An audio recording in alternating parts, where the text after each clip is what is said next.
So if you're watching this, I guess this means either you need some help with this practice or you just want to check your work and make sure you did it right. So if you want to follow along with me, remember we always want to start out by writing our formula for the problem. So for all of these, we're looking for acceleration.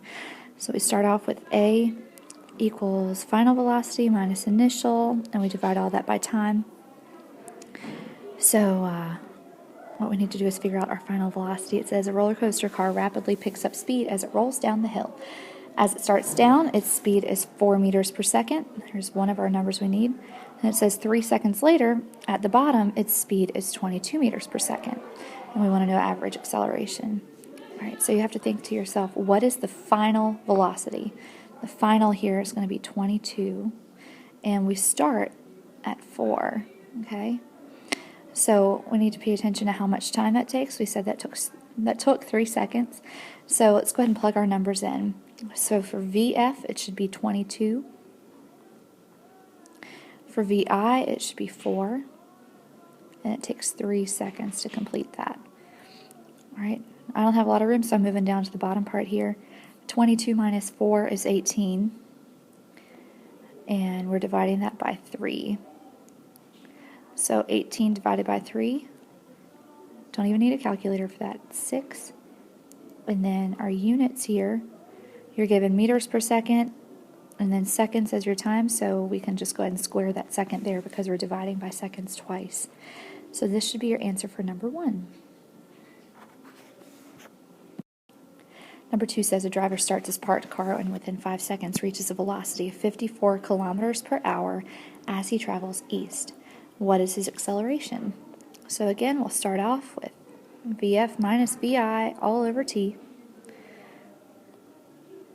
And our final velocity, it says it reaches a velocity of 54 kilometers per hour, so we know that that is our final. Now I need to figure out what is our initial, because right now we only have one other number, but that deals with time.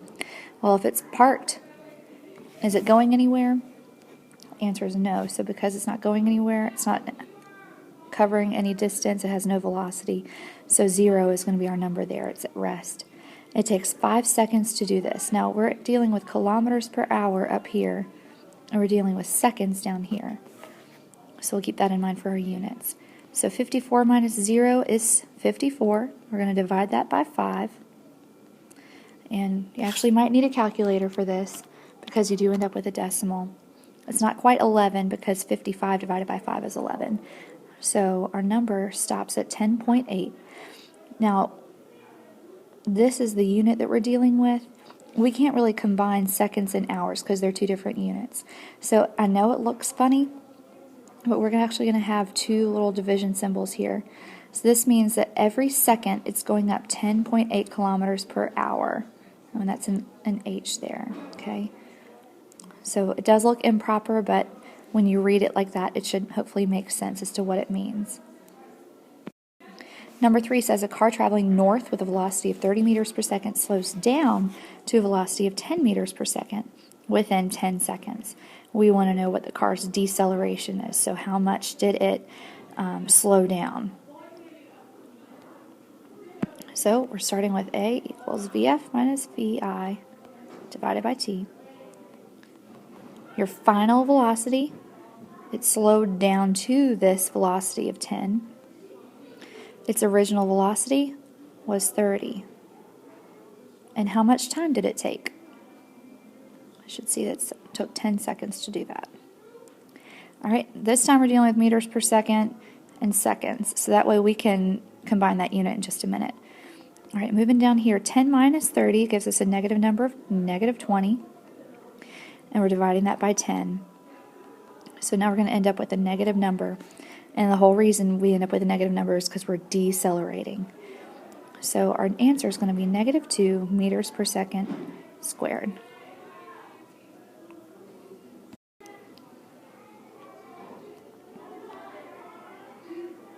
Trying to find a different color here. As a sprinter crosses the finish line, he is running 10 meters per second in 5 seconds, and he's slowed down and stopped. We want to know his deceleration there. All right, so his final velocity he stopped. So that means he's not going anywhere. It's 0. His initial velocity was 10 when they started timing him, and it took him 5 seconds to slow down to a stop. So that's our time here. So again, we're in meters per second up here. We're in seconds over here. Now we've got 0 minus 10, that equals negative 10. We're dividing that number by 5. We should end up with negative 2 meters per second squared. So again, we end up with a negative because we're dealing with deceleration, which means you're slowing down. All right, and last, we're not really working on any math with this, but we would just want to read this graph and understand what's happening to the acceleration. So the time, unfortunately, is kind of smushed together, so we really just need to rewrite these numbers here. So 0, 2, 4, 6, 8, that doesn't look like an 8, 10, and then 12. So ignore this part. So from 0 to 2 seconds here, our line is just moving along, and it's not going up, it's not going down, it's just going straight across. That means the velocity is not changing, so you're going a constant velocity. Now at line B, the line goes down from 6 meters per second to about 1 meter per second. So as it does that, we're slowing down. This, another word for that is, again, deceleration. Now for the next 2 seconds, from 6 to 8 seconds, we reach this constant speed again. So we stop decelerating, we go at the same speed for 2 seconds. Finally, at line D, we go all the way down to 0, which means we're slowing down to a stop. And for the last line, E, from 10 to 12 seconds, the car is stationary. It's not moving anywhere because it has gone all the way down to the x-axis. Now again, if you have questions on how to do these things, please make a note of it so that way in class tomorrow we can talk about it and be sure that we're comfortable with this before we have a quiz on Friday. Have a good afternoon, and I'll see you later.